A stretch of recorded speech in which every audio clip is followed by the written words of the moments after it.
Father Yahweh, thank you for today. We just want to honor your name. And Moses asked, what's your name? And you said, I am. I am. This is my name. You are the great I am, Father Yahweh, and you are an everlasting God. Your name is Yahweh Olam. That means you are everlasting. One of your names is Yahweh Yareh. That means you are our provider. The other name's Yahweh Rapha. That means you are our healer. There's power in your name, and we know that your son, Yeshua, he's in you, because he says, I am in my Father, and my Father is in me. And so are we in Yeshua, we are in Jesus, and we are seated with him in heavenly places. That's how amazing his love is for us. Father, I pray that you will come today and you will teach your children. Please give us this bread, this manna from your throne room, and come teach us, because we are hungry for your word. Father, today we want to honor you in spirit and in truth. Please teach us that.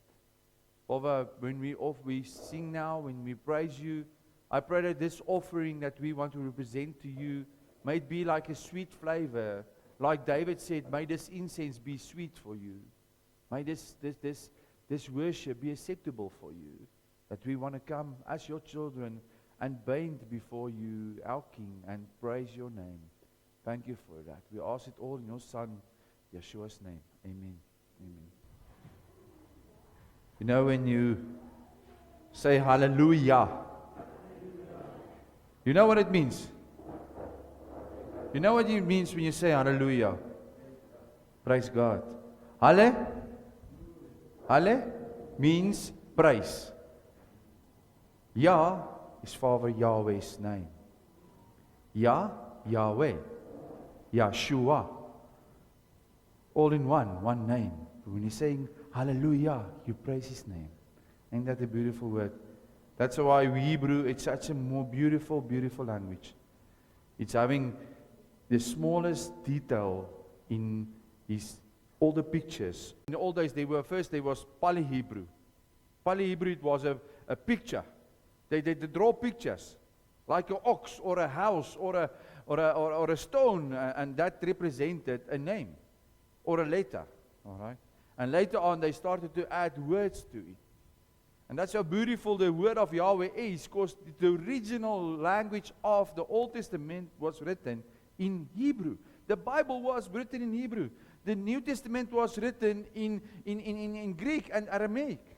And later on, the Aramaic translations came. They translated the Hebrew, the Old Testament and the New Testament. But even now, you can get in the New Testament, you can also get the Hebrew names also. That's how amazing it is. So we are children, and like this children that goes out this morning to my wife and Florence, they're busy now with the children, teaching the children. You'll see, they will open the books and there will be pictures. They will be busy coloring in the pictures. Because what does a child understand the most easy is pictures and stories. And that's why the whole Bible is these pictures and stories for us as children to understand. That's why it's full of stories. And that's how amazing the Father Yahweh designed his word with these stories to teach us. Because he knew we will have these children hearts. And that's why I heard this morning, there's almost 2,500 prophecies in the Bible. Prophecies. A prophecy is something that is spoken by a prophet and it comes true. 2,000 of that prophecies is already been fulfilled. It's already been done. 2,000, there's 500 still left. That's plus minus. That's how amazing this word of Yahweh is, that the Old Testament, all the prophets, they can prophesy of things to come. Like the coming of Yeshua. If you just go open, you're not open now, but Isaiah speaks, like Isaiah 54, Isaiah 50, there's a lot of places where he speaks about the coming of the Messiah. He's prophesying. Like Jeremiah's prophesying about the new covenant, and then it comes. 2,000 of them.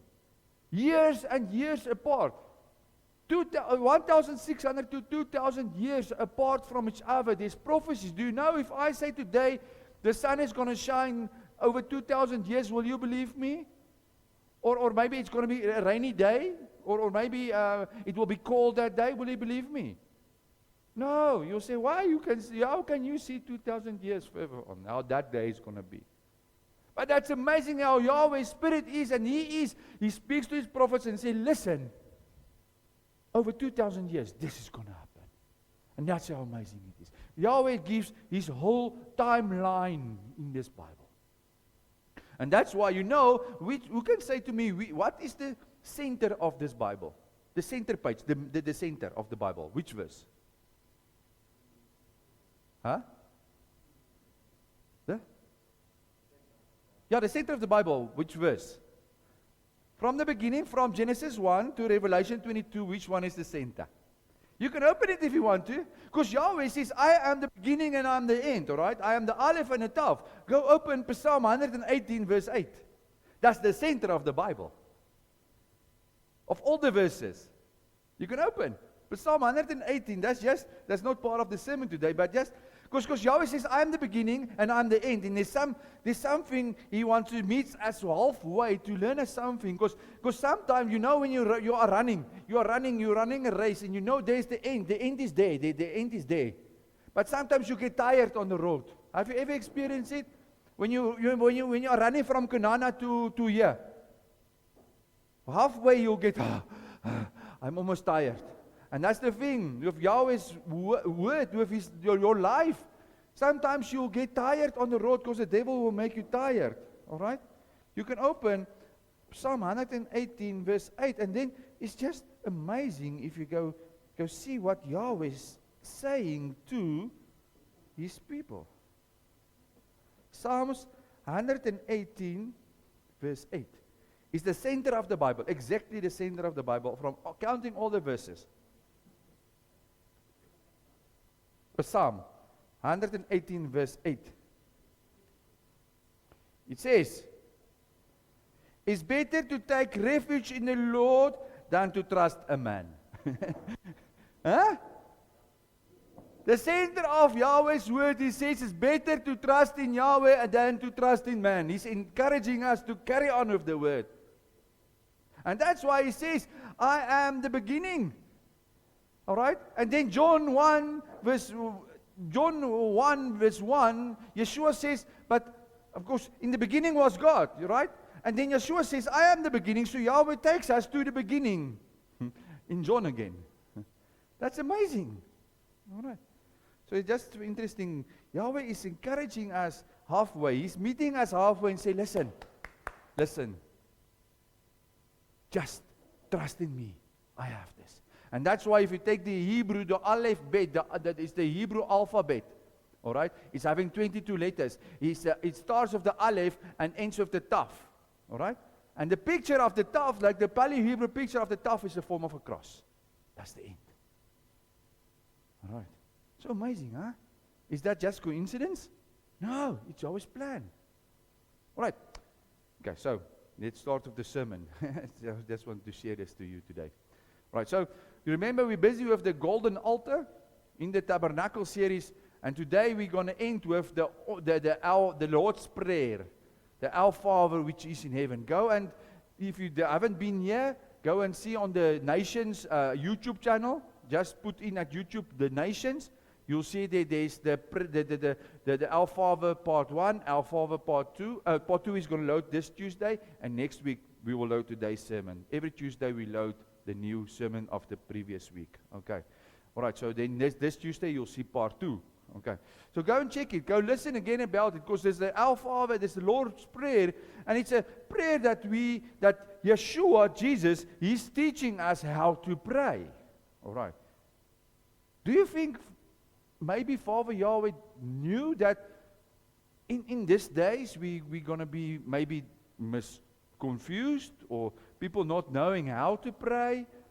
And that's why Yeshua said, listen, but whenever in your state of your life, when you maybe do not know how to pray, this is how you pray. And you remember we spoke about it when Yahweh, when Jesus says, you must remember when I say Yahweh or Jesus, they are one. Yahweh, he says, I'm in my Father is in me. All right, just understand that.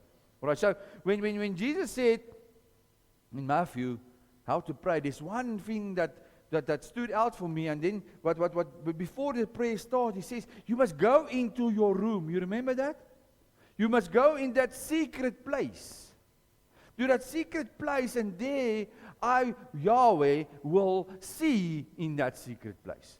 So when you enter when you want to go and pray to Yahweh, you must pray, go to a secret place, a special place where He wants to meet you. And do you know how amazing it is? There where Yahweh sees your prayer, you can speak to Him like a daughter or a son to his father. But how amazing is it that nobody, you can share everything to your Father. Everything. Your deepest secret, your smallest thing, you can share to Him, and He won't sleba. He won't laugh. He won't laugh at you. Ain't that amazing? You have somebody you can share all your deepest stuff, and He won't tell anybody else about that. Huh? Ain't that a beautiful friend that we have in Him? Because our friends, if you go tell your deepest stuff, eventually it will be spread out. Because that's how we work. That's how our persons is. But why do you want to share your deepest problems, your biggest stuff? Why you can share it with your Father in heaven. And that's so beautiful when the our Father in heaven starts, that when Yeshua says that our Father that is in heaven, our Father.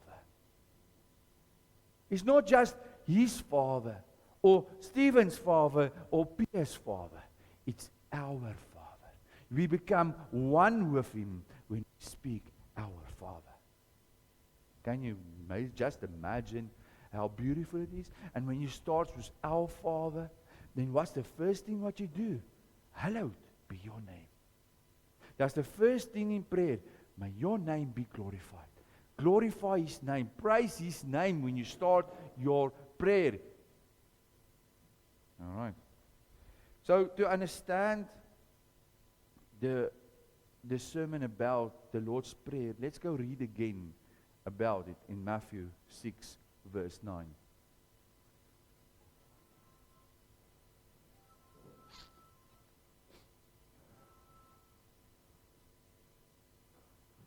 Matthew 6, verse 9.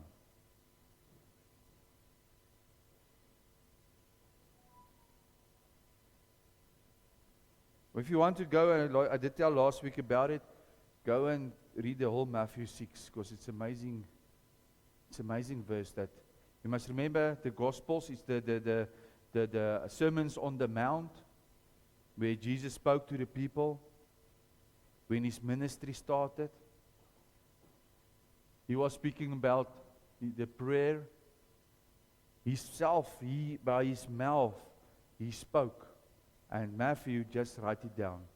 Okay, let's read.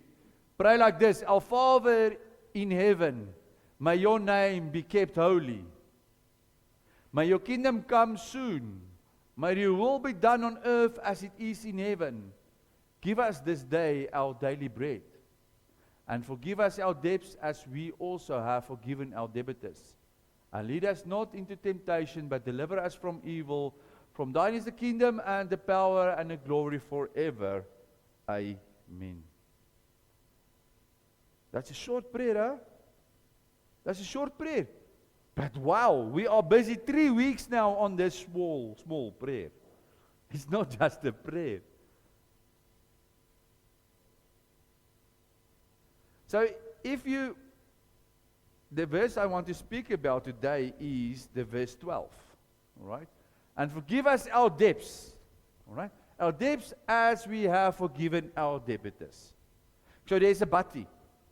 So forgive me, but. All right. So forgive me as I forgive them. So that's easy. That's easy. That's easy prayer. Is that easy? No. Is it difficult somebody to forgive your friend? Huh? So you ask, what you pray, but you also ask. You ask for forgiveness, but Yeshua teaches us in this prayer, but if you want forgiveness, you must forgive the other person. And that's the main thing. And if you go see the Greek, because why I go to the Greek now, because the original New Testament were written in Greek. To know that Greek, because the translation sometimes, to understand it, it means ophelema. Ophelema. Ophelema. That is the Greek thing. And if you go read, that is, what does it mean is that this ophelema, all right, it means the things that is righteously and lawfully owned to somebody. That is our debts. Our debts that is righteously and lawfully owning. Right. This is our debts. That which is due, that which is justly and legally due, a debt or a sin. That means the word, forgive our debts. When you pray, forgive my debts, right? It's all your sin, right? It's all your debts that you have. All the things that you own somebody, all right? And then, but also, which is legally and justly due. That's also what you are still due to Yahweh. The spiritual stuff. Because it's easy to ask, just forgive me my sins. But if you go open Romans 6 verse 23, because you owe something. All right. Now what is the owe? What is the debt? As you'll see there, for the wage of sin is death. That's what you owe. The wage. What you are, forgive my debts. That's the wages. So the wage of sin is death, but the gift is God in eternal life in Jesus Christ our Lord. So when you pray, forgive my debts, you ask Yahweh to take the wage of sin away. Understand that? 1 John 3 verse 4, you can write down or you can open. 1 John 3 verse 4 says, everyone who commits sin also commits lawlessness, for sin is lawlessness. So that is our wage.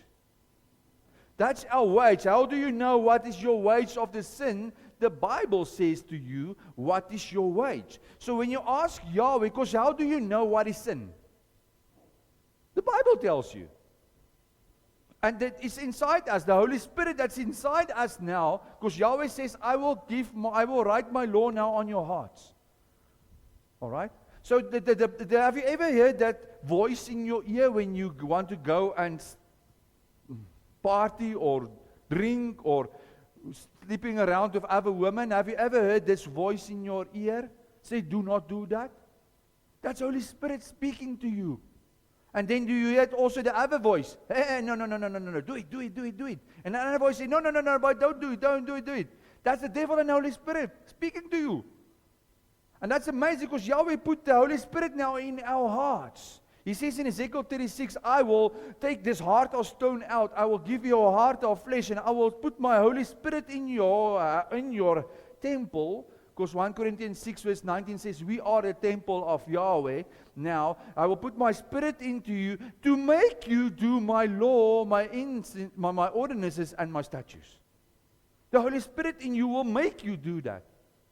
Jeremiah 31 says, I will make a new covenant with the house of Israel, the house of Jews, and I will put my Spirit in you to make you do that.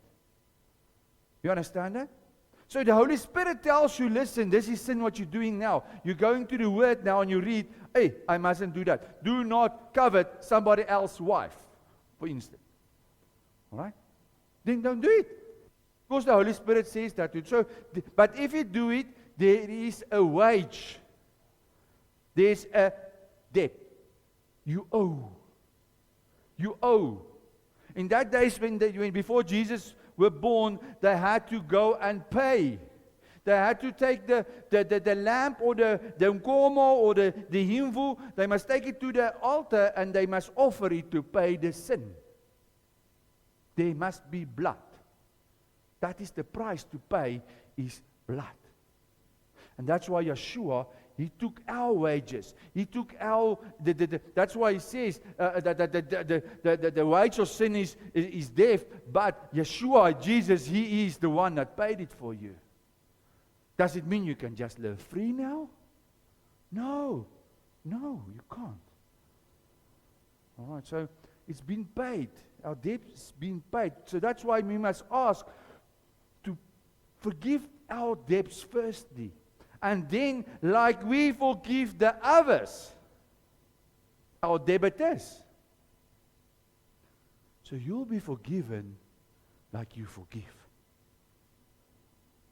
You can't ask for forgiveness, but you still have a thing with your friend, or a husband, or a man, or a child, or whatsoever, family member. That's what Jesus means here. You can't. He says that you must leave leave the offers and go out first. I'm going to read it out now. Go out and make right first with that person, and then you come for me and you bring your offers. Because otherwise it's strange fire. You remember the strange fire I spoke about? That fire that you come this morning to Yahweh when you came into this church, that is the fire you represent to worship Him. Because in the old days, at the golden altar, they placed the fire on the golden altar, they put the incense in it, made a sweet flavor for Yahweh. And the sons, Nadav and Avihu, Aaron's sons, they came in with strange fire and they died. And that's the thing, we must bring this pure fire for Yahweh. This morning when you came in here and you sang, you praise His name, hallelujah, you praise His name, you must have this pure heart. Nothing against a brother. When you come in here, you must actually first repent your sins. Make sure you are clean before Yahweh. That's our praise. That's why we praise His name and then we repent our sins. And then we start to pray, but give me this and give me this and bless that person. But firstly, we must clean this fire. And then we must represent it before Yahweh. Because He will see, otherwise He will see it as strange fire. That's why I saw that other day I said to people, listen, you can't be drunk and want to pray. Yahweh will see it as strange fire. You can't. He says, He's calling you. Peter says, be sober-minded. Be sober-minded. Otherwise, it's strange fire. Clean, wash, Geza first. Geza.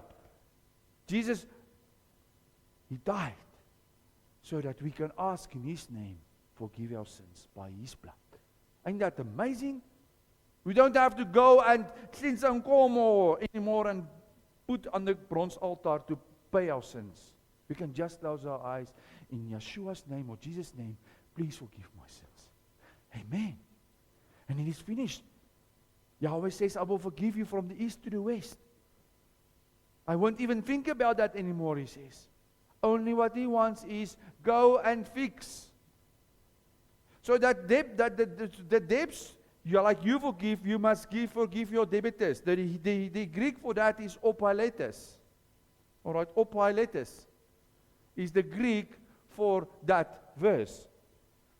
And it means someone who owes, someone who owes another. That's that, like you must remember, you must forgive that debtor. All right, so what does that debtor mean? Someone who owes somebody. All right, someone who is bound by an obligation. Someone who has not yet made amends to someone they have hurt. Someone from whom Yahweh can demand punishment. That's the meaning of that word. All right? That means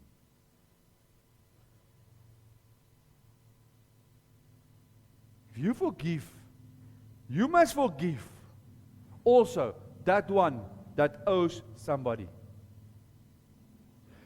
That one that maybe sinned against Yahweh, you must forgive. That one who hasn't made his life yet ready, that drunken on the street, that guy that is offline, that make you hurt your life, you must forgive them. You must forgive them. Because Yeshua says, forgive my debts like I forgive them. We are not to judge. Who are we to judge that person's sin, making yourself better, like I am more holy than you are. No. Yahweh sees sin as sin. He sees lawlessness as lawlessness. It doesn't matter how beautiful you are, if you lay on a street drunk, or you covet somebody else's wife. Sin is sin. The wage is the same.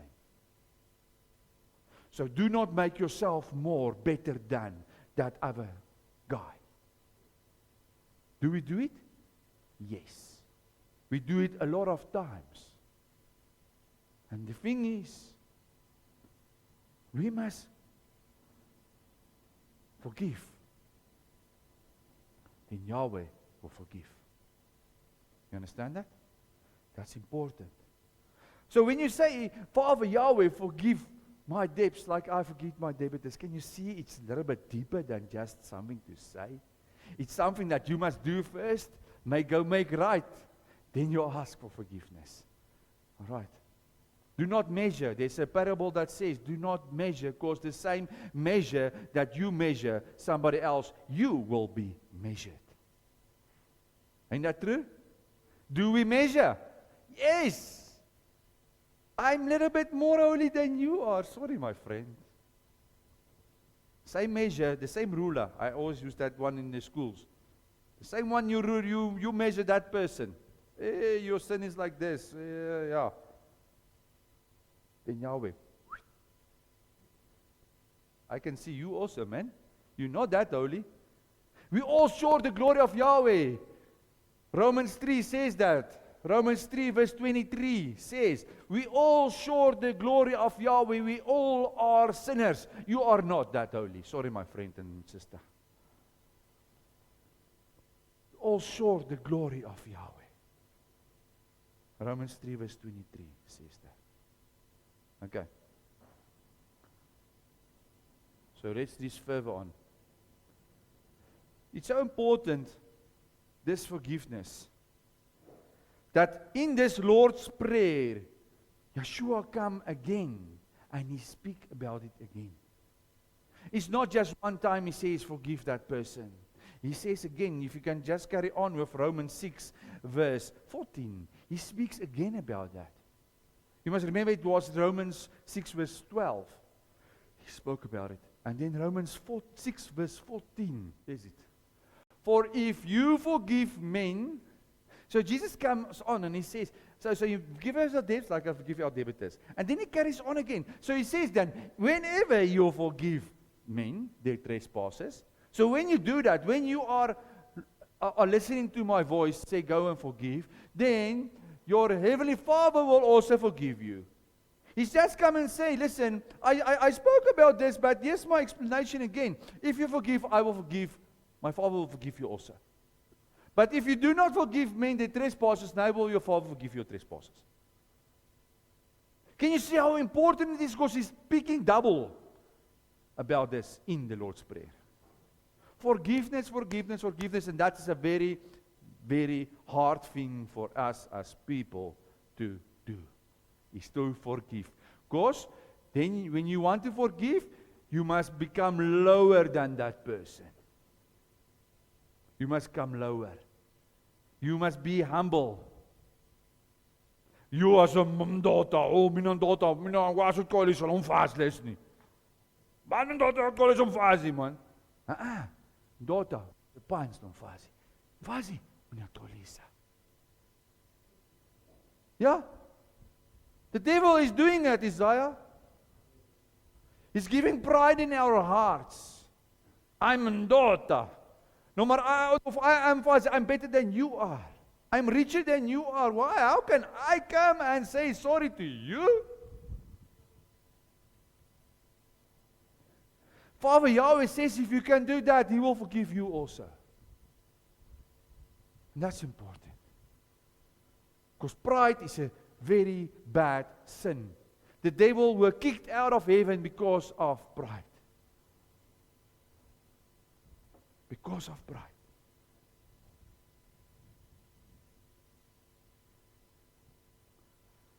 So let's read further on with this Lord's prayer.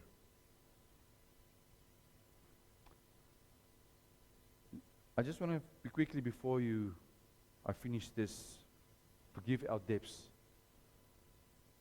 If you're really sitting today here with a grudge against somebody, Mark 5 verse 23 says, you can open at Mark 5 verse 23, and that's a big one. That's a big, big one. And that's where you must humble yourself and become lower than that person. Before you bring your prayers, before you want to ask Yahweh for forgiveness for your sins, there's one thing. Matthew 5 verse 23. So if you are offering your gift at the altar, and there remember that your brother has something against you, leave your gift there before the altar and go. First be reconciled to your brother, and then come and offer your gift. Come to terms quickly with your accuser while you're going with him to court, lest your accuser hand over you to judge, and the judge to the guard, and you will be put in prison. Truly I say to you, you will never get out until you have paid the last penny.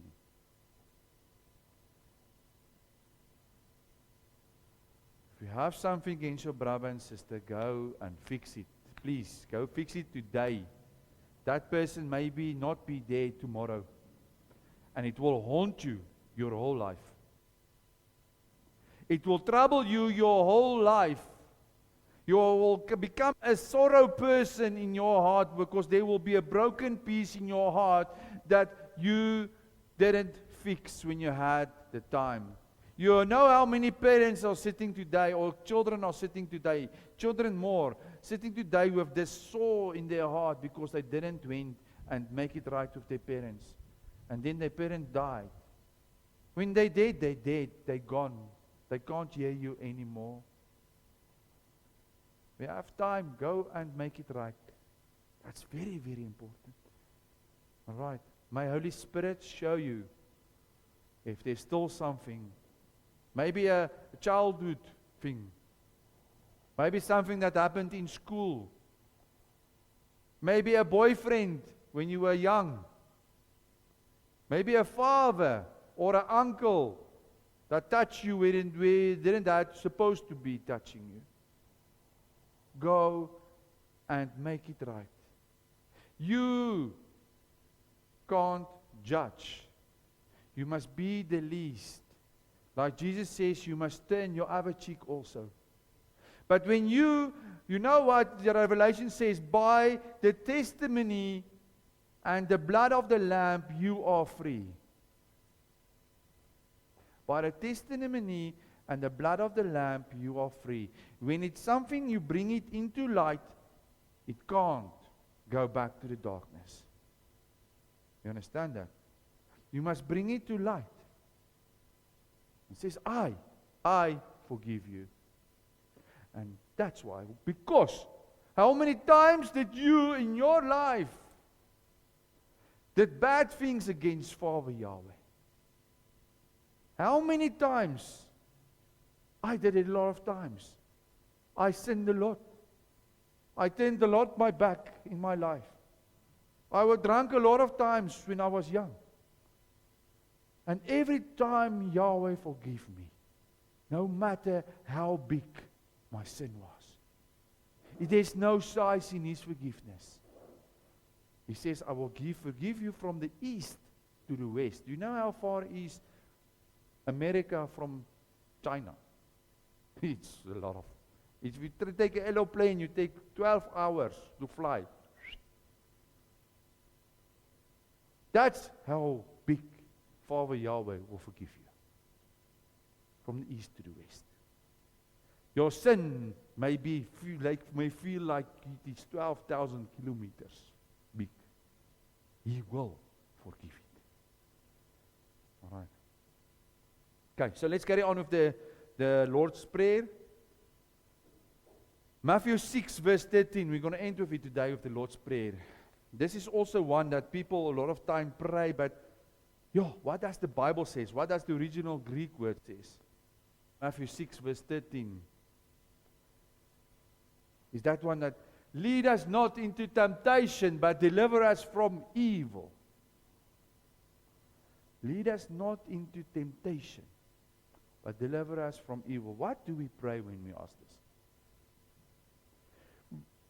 Our Yahweh, may we not be tempted by this devil, this sangomas, this demons, this bad things. Huh? Do we feel it like that? What is this tempt us from this evil? What is evil? What do you see as evil today? Huh? All this bad stuff, the devil. All this, when you go outside, you don't want to go outside because you're afraid of this demons. Huh? Huh? Yeah. That's what we usually. I grew up and I thought, please, Yahweh, I don't want to be tempted again, man. Oh, Baba, I don't want to be tempted because that is there. Ooh, she's tempting me. Huh? Amen. How many times you are tempted by a lady, a beautiful lady? Huh? Yeah, we are tempted. We are tempted a lot of times, and these days they like to tempt you more because they don't have clothes. Shame. The women of these days, they don't have clothes anymore. Did you see it?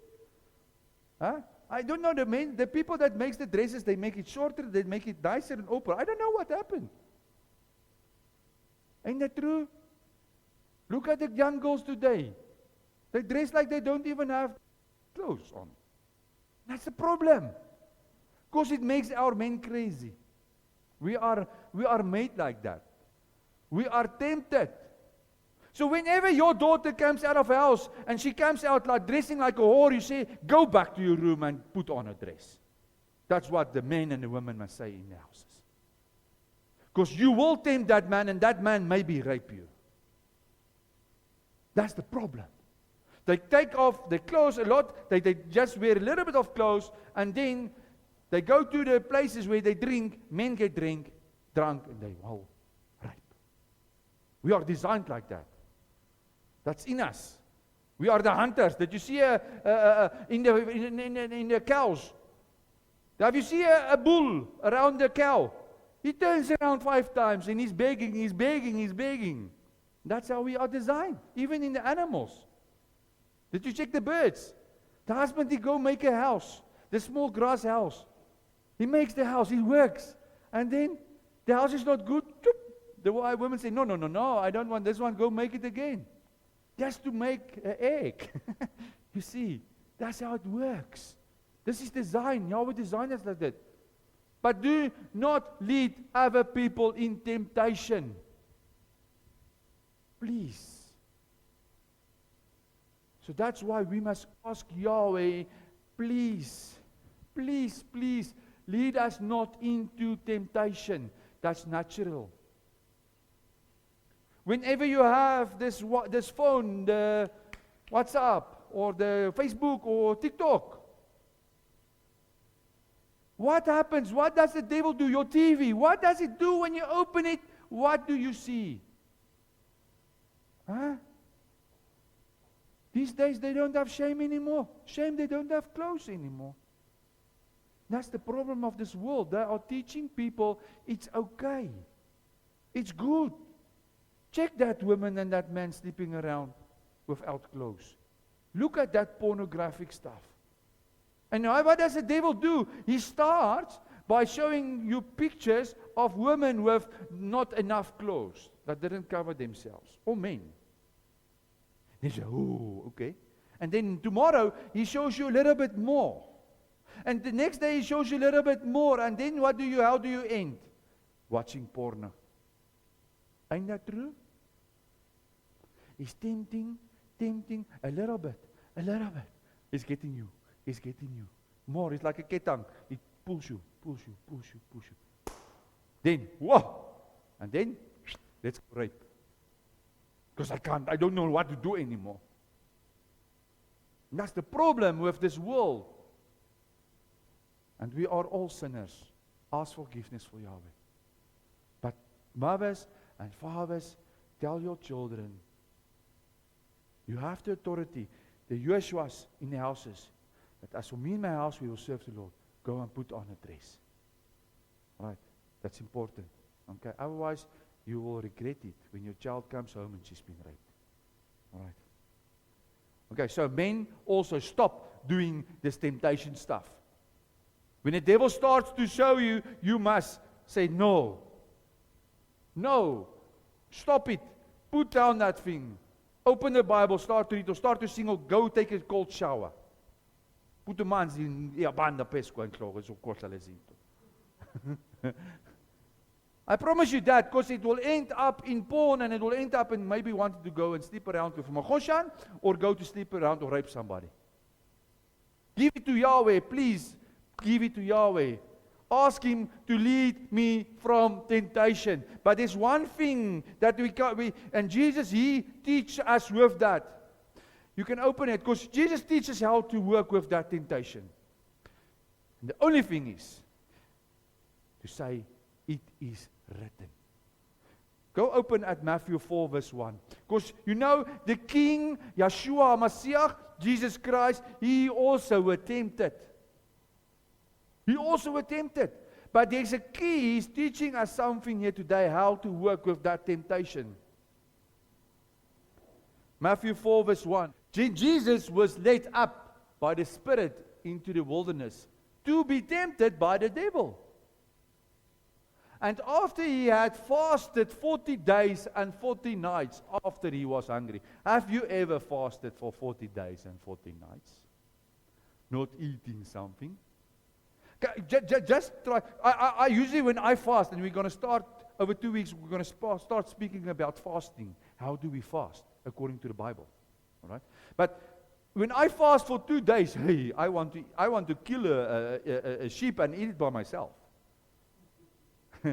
You are hungry. Can you imagine for 40 days and 40 nights, Yeshua were fasting? All right. And now, then read further on. And the tempter, the devil, came to him and said, if you are the Son of God, command these stones to become loaves of bread. What does the devil do? What does he do with you? In your weakest things, he wants to give you your thing you are longing for. Jesus was hungry and he wanted to give him bread. In your weakest times, maybe in your times that you don't have money in your life, he will come and say, no, play lotto, or go gamble, or steal money, or make that deal with that other guy so you will have money. Maybe put machocha hiso to get that deal, because then you will make a lot of money. Huh? He tempts you. He tempts you. He wants you to be God. Maybe when you are ill, you're sick, go to the doctor, pay 1,000 rand, get antibiotics, you'll be fine. That's what you do. Then your whole system, your immune system, it doesn't work. Because your immune system, God created us to fix that sickness. But we go and get pills quickly to make a quick solution. What about? Pray, Father Yahweh. Your name is Yahweh Rapha. He says, anoint yourself. James 5 says, anoint yourself and pray that you'll be healed. But if it's His will, you must understand that. Because sometimes you will be in that, you'll be like that gold that is in the fire, that is being purified. All right? Okay? Sometimes we are in the fire to be purified. Sometimes we're in a desert to be shaped. All right? To leave the Egypt, to leave the pots of Egypt, the nice world outside. That's why the people were 40 days in the desert for Egypt to come out of them. Preparing for the promised land. For your promise, sometimes you'll be in a desert. All right? But the thing here is we always want to fix it on our own. We want to fix it. No money, we fix it. Problems in the marriage, we try to fix it, or we go to the other woman. We usually want to fix stuff. But what did Jesus do? Did he make, hey, devil, yes. You're so clever. I'm going to make my own bread, man. I can make bread. Huh? Because he can do that. He's God. Did he do it? No. Yes, the answer. The answer is, but he answered and said, it is written. Here's your answer. It is written, man shall not live by bread alone, but from every word that proceeds out of the mouth of God. He still gives glory to Yahweh. The King of Kings says, it is written. So what do you do when you are tempted? It is written. But how can you know it's written when you don't know the Bible? You must first know the Bible. Otherwise the devil will laugh at you. Say, what are you quoting now? Before you go and drink, the devil says, hey, come, look at that party there. Ooh, summon. All right? I'm going. But I don't want to go, but I want to go. The temptation is there. It's a choice. It's a choice. You make a choice. At that stage, it's a choice. Whether you go or not go. It's a choice. It's your choice. Nobody's going to make you do that. Nobody will take you, open your mouth and, yes, your drink. No. Nobody will do that. It's your decision. You open your mouth. You go into that room with that Magoshan or that other man's wife. You do that. It's your decision. You understand that? That's amazing how Yahweh is. He always says choose. Like Joshua before he went in the promised land. He says, choose from whom you will serve. But as for me and my house, we will serve the Lord. Choice. Deuteronomy 28. Choose blessing, choose curse. Huh? Choose blessing, choose curse. It's your choice. There's always a choice. That's amazing. That's how free. That's why we are so free in Yeshua. We have a choice. But the devil is having that chain. Or the fishing hook. You know fishing? That rod. He's like, he's pulling you. He's pulling you. And then at that stage you must say, no devil, I'm not going to drink because it is written, drunkard, you will not inherit the kingdom of Yahweh. You must say, devil, I'm not going to drink tonight because when I get drunk, the Bible says, drunk, Kurt, you that is a drunk, you won't inherit the kingdom of Yahweh. It's written. Or before you go in that room with that other man's wife, no, devil, it's written, the Bible says, you can't covet somebody else's wife. And then, listen here, it goes on. The whole verses goes on. If you go read Matthew, you can go read it at your house. It carries on. He took him to the holy city and showed him the pinnacle of the temple. And he said to him, if you are a son of God, throw yourself down, and it's written, you will give angels charge concerning you in their hands, and they will bear you up so that you will not dash your foot against a stone. So what does the devil, the second temptation, what does he do? He shows you, that the world owes you. You can't do that. It's a shame you have this, you struggled your whole life. Come man, come, I'll show you this deal. Just go and steal money, then you will have this nice life. But because why you were this, you're shame you had this poor life. There's a better life. The devil will tell you, he will lie to you, because John 8 verse 44 says, the devil is the liar and father of lies. And the thing is, he will tempt you. He will show you, you are worth it. You are worth this nice shoes. You are worth this nice car. It must come to you. He will show you the world. That's why he did. He showed him the holy city. He showed Yeshua the city. The King of Kings, God, the devil showed him, yes, my kingdom. Because, remember that we spoke about it? The kingdom of the world belongs to the Satan. He's also having his kingdom on earth. Not the kingdom in heaven. The kingdom of earth. In heaven you inherit eternal life. Gifts. Beautiful city. Kingdom of earth. Hell. That's what your inheritance is. Okay? Can you see? But Jesus said to him, it's also written, you shall not tempt the Lord your God. You shall not tempt Do not tempt Yahweh. Do not test Him. Do not test Him. He's not the ATM. Like Yahweh, Father Yahweh, I did this, but now I want this, and this. Because I'm worthy for that. We must always ask for His will. That's important. All right. So, Yeshua was tempted, and then you can end the last one. Because the devil, verse 8, he also tempted him again. He showed him the kingdoms and the glory, all that stuff. You can go to verse 8. You can go to verse 8, and he showed him again, he tempted again. But then, here's the answer. Again, the devil took him up to a very high mountain and showed him all the kingdoms of the world and their glory. And said to him, all these things I will give you if you fall down and worship me.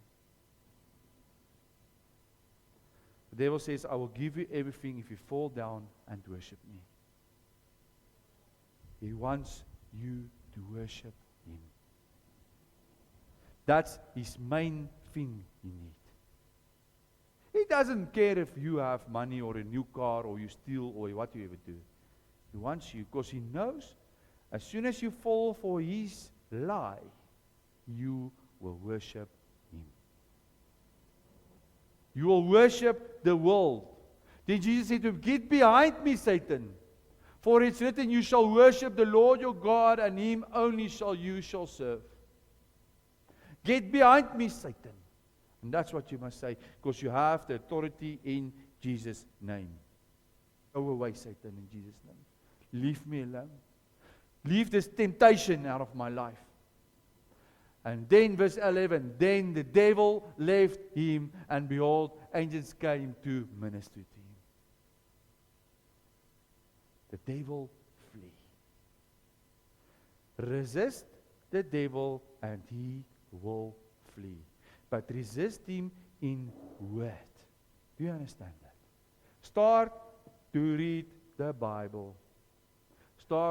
This is our sword. This is our gun against the devil. But tell me, a Masocha, does he go to war with a gun without the bullets inside of it? It won't work. It won't work. You must have the bullets also. You must know the Bible. And that's why the devil will keep you so busy. So busy in your normal life, doing all the other stuff. He will keep your eyes away from his Bible. Giving more time in the WhatsApp, in the Facebook, in internet, with your friends, your children, everything. He will make you so busy, and that's his main course. Not to read word. Because as soon as you start to read word, you have a gun. You have a sword. Alright. So it's important. He will flee, but you must resist him. You must resist him. Okay. So the last one of Matthew 6, I just want to end. I'm going to end with that. Sorry, this is deep. And we must stay a little bit longer. Sorry for those who are sleeping already. But you must just hold on. There's the last verse from Matthew 6. Is that from do not lead us from temptation, but keep us from evil, the evil one. Matthew 6.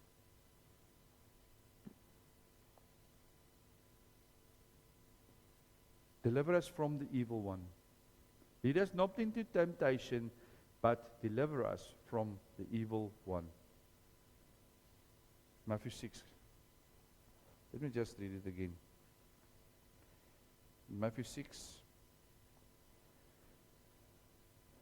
verse 13. And lead us not in temptation, we already did temptation one, but deliver us from the evil one. What does that evil one mean? So, usually we think the evil one is this bad things. So, You must ask not to get tempted and also to deliver you from that evil one. So it's almost like these movies that are having these bad things. Have you ever seen a movie that you don't even want to sleep at night? All right? The scary stuff. Okay. But if you take the original word of the evil one, is this Greek word poneros. And that's important sometimes to go see what was the original, what did Jesus say there. Poneros, it means full of work, annoyances, torment by labor, difficulty. Huh? The evil one is your daily life. The difficult stuff in your life. This hard work you must do. This people that is troubling you. This bad circumstances in your life. It's not just the evil like a ghost or a demon or whatsoever. No, it's this. It's the difficult stuff, your labor, what you do. Listen also, the time full of danger for a Christian faith and steadfastness causing pain and trouble is the day when you choose to follow Yahweh, that when the devil comes through you, your family, your friends that leave you because you are a Christian now. The things you must say no to, people are slandering, they are speaking against you, they are slave. Look at that person now. He's so holy. He don't want to drink with us anymore. Do we get that? Huh? That is the difficult stuff.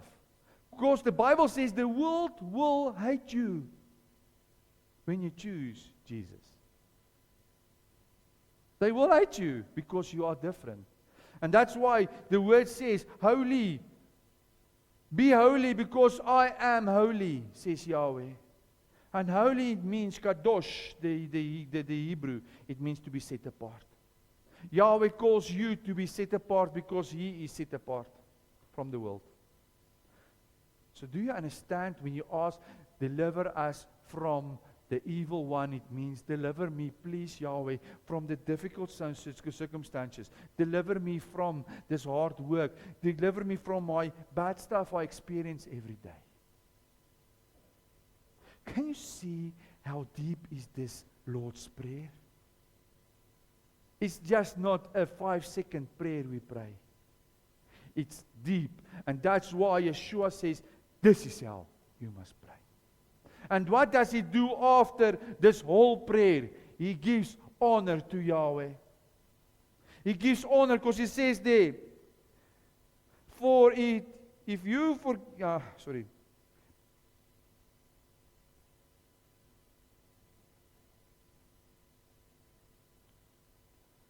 says, our Father in heaven, hallowed be your name. Your kingdom come, your will be done on earth as it is in heaven. Give us today our daily bread and forgive us our debtors as we forgive our debtors. And lead us not into temptation, but deliver us from evil. Then He says, for if you forgive others their trespasses, your heavenly Father will also forgive you. But if you do not forgive their trespasses, neither will you forgive your trespasses.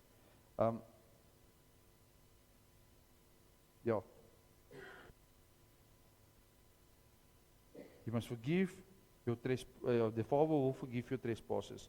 So He will deliver from the evil one. The other translation, this translation doesn't say it. This one doesn't say it. But he says, he ends with the Afrikaans translation says, but to you belong all the might and all the strength and all the power forever. All right. He gives glory to Yahweh again. Actually, this one doesn't say it. Yeah. But in any case. So, but he ends with giving glory to Father Yahweh again after this whole Lord's Prayer. And then he says, Amen. All right. So, yes, we must pray like that. What? If we quickly go through the whole prayer, first say, Our Father. Then, your name is holy. Then, forgive our sins. Give us then our daily bread and deliver us from the evil one. Can you see? First, praise Him, repent, pray for others, pray for yourself. That is how we pray. Not starting with, Baba Mkulu Kulu Yahweh, I need this today. I need this, I need this, I need this. Amen. Because some people do it. Some people do it, or because I've done this, I need this. That's how we are taught. They name it and proclaim it these days. And that's not how we always work. Jesus said to him in the Garden of Gethsemane before he went to be crucified, his blood, his veins in his head burst and it mixed with his sweat. The blood was dripping, full of fear. And he says, Father, if it's your will, please let this cup pass me. If it's your will. If Jesus can ask for Father Yahweh's, his Father's will, don't you think we must also ask for his will? Every day. May your will be done. Okay. Important. Right. We come to an end now with this Lord's Prayer. The week after, next week, we're going to start to speak about fasting. Do we fast today? We still have to fast. Yes. Do you fast? Huh? Hey, no, because it's difficult. Huh? One day without bread and food. It's difficult. Huh? And then you have to work. Woo! It's difficult. Huh? There's power in fasting, I promise you that. The word says you must beg, you must pray, and you must fast. And do you know, Matthew says, before you fast, Jesus teaches us, you must go wash your face. And then you must anoint your head with oil, and then you fast. And people forget that. We only go in fasting.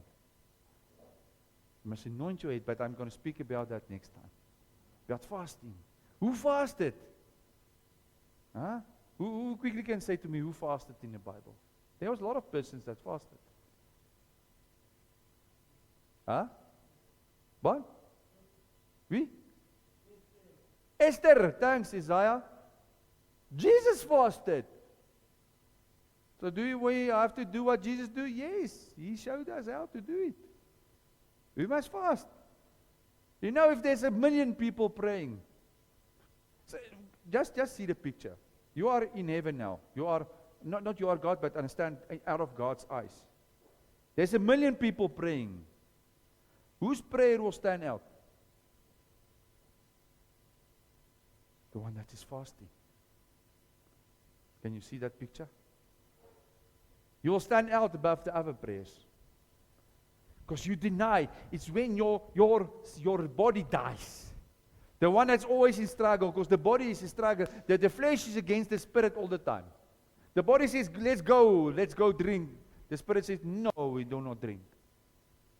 You understand that? The body is always fighting with the spirit. But when you do not eat, the body dies. And then the spirit comes out. You understand that? Yeah. You say, no, today, body, I'm not going to listen to you. My spirit is going to pray today. That's why it's important to fast. All right. Okay, so let's end in prayer. Give glory to Father Yahweh. Father, thank you for today. We praise your name, Father. Hallowed be your name, our Father. Thank you, Yeshua, that you made a way back to our Father.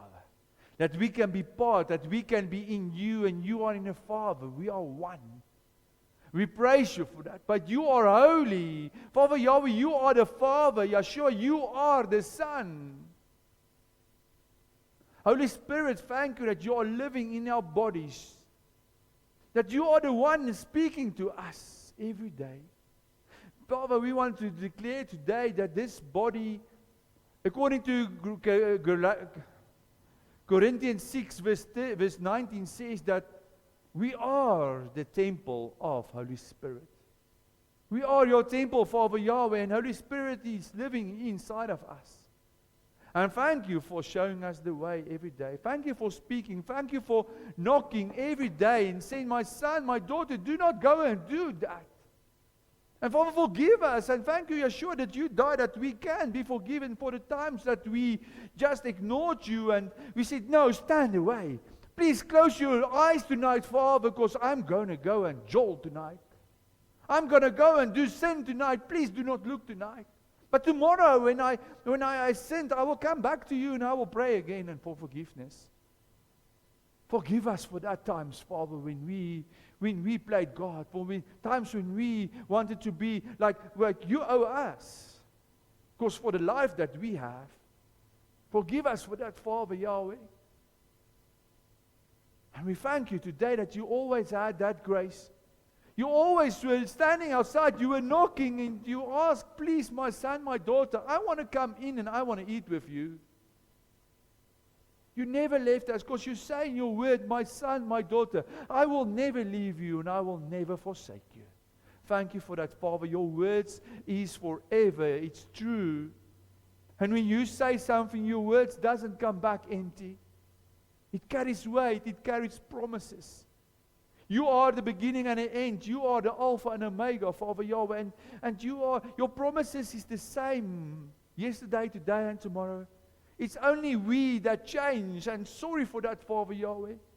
That we sometimes change. Thank you for your word that's on our hearts now. Thank you that we can, the knowledge that you're learning us here in this house, the treasures that you have for us, according to Proverbs 2, the treasures that you have for your children. Thank you for that, Father, giving us this manna, this bread every day. And Yeshua, we declare that you are our bread, and we hunger for you every day. Thank you for that. Father, thank you that loving us so much that you gave us this food today. Thank you for food, Father. I pray that you will cleanse it and that you will holy it. And that you will bless it.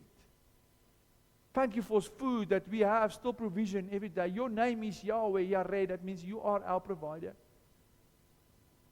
Thank you for that. We can believe in you every day. This faith that we have for you. Father, we receive now this blessing that you have for us.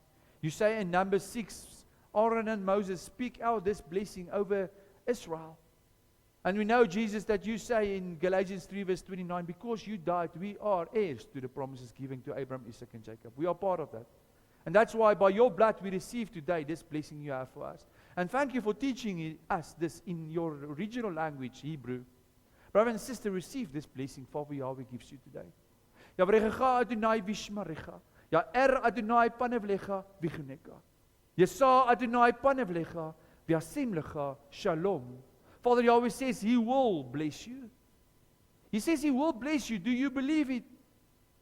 He says He will keep you safe. He says He will give His angels charge to protect you. Only know Him and love Him, He says.